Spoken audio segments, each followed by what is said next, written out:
Hello, everyone. Amanda Probst, certified life coach, here with you to teach you today about feelings and the 50-50 of life. It's called the human experience, right? We're all quite aware of it. Yet I want to bring you a little bit of awareness to how when we hyper focus on negativity, it actually increases our negativity and it takes away from our positivity. So let's talk about this a little bit because it seems to be a big thing right now with all the self-help that is out there. We hear from so many different voices that we shouldn't be feeling negative, and if we are feeling negative, that there's something wrong with us. But I want to show you that when we try and avoid our negativity, we actually increase the amount of negativity that we're feeling. Okay, so how does this work? First of all, let's talk about feelings and why they're so important. We've talked about the model. We have our circumstances. We have our thought about the circumstances. And then that thought creates our feelings. And the feelings are so important because they're right in the middle of that model and they're what drive our actions. And our actions are what's going to create our results. So everything's going to come from our feelings getting to where we want to actually be. So these are extremely important to be aware of and to realize that we need to stop avoiding them. We need to stop resisting them. We need to just process and allow them and accept the fact that life is 50-50.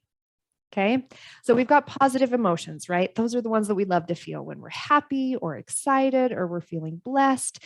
I like to also throw in here some because I'm very focused and determined. And so I use those in a positive way. I don't feel them as being negative and drawing me back or creating anything negative in my life. I see them actually being a driver to help me create what I want. So I love to have focused and being determined and courageous in my positive thoughts because those just create positive results for me.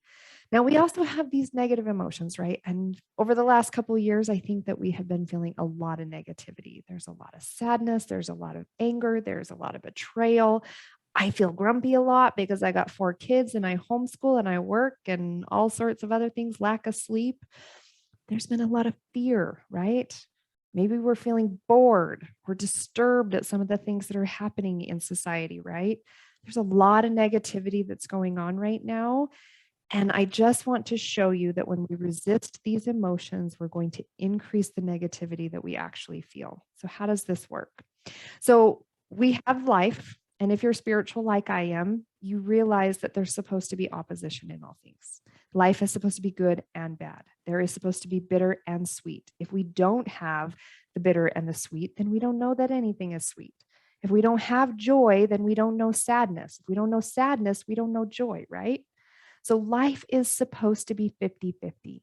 And so I think what we need to do is we need to start turning down the volume on these voices that are telling us that we should not be feeling negative or that there's something wrong with us if we are feeling negative, because we are human beings that feel 50% negative and 50% positive.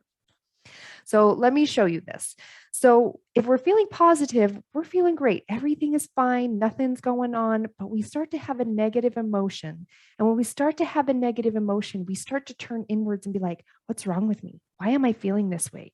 You're so stupid. You're so lazy. You're so whatever. And we start to actually add negativity to our negativity.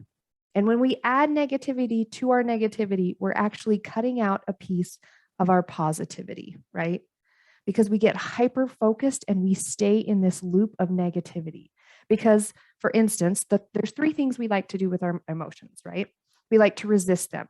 So think about a beach ball. If you have a beach ball and you're pushing it under the water and trying to go against that resistance of the water, you can push it down and you can hold it down for so long, right? But eventually it's going to pop up and it's going to blow up in your face. And that's what's going to happen with any one of these negative emotions that we're feeling but trying to resist. Okay. When you try and resist an emotion and you push it down and you act like it's not there, eventually it's going to blow up and it's going to become even worse than what it is and cut into that positivity. So another thing that we like to do is we actually like to act out on our emotions, right? So if we're angry, we might yell at our kids. And then we beat ourselves up because we're not being the mom that we want to be. And so we think about what a bad person we are because we yelled at our kids and now they're crying and now I feel like a bad mom. And so that increases our negativity, right? And then we also have the fact that we like to avoid our emotions.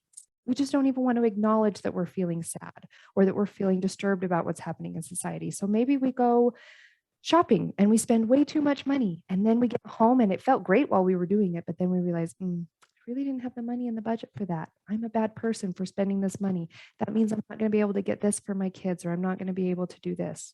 Or we turn to the fridge and we eat the cake, or we eat the ice cream, or we eat the candy. And then we feel good in the moment. But afterwards we reflect and we're like, oh, now my body feels gross and I didn't eat what I said I was going to eat.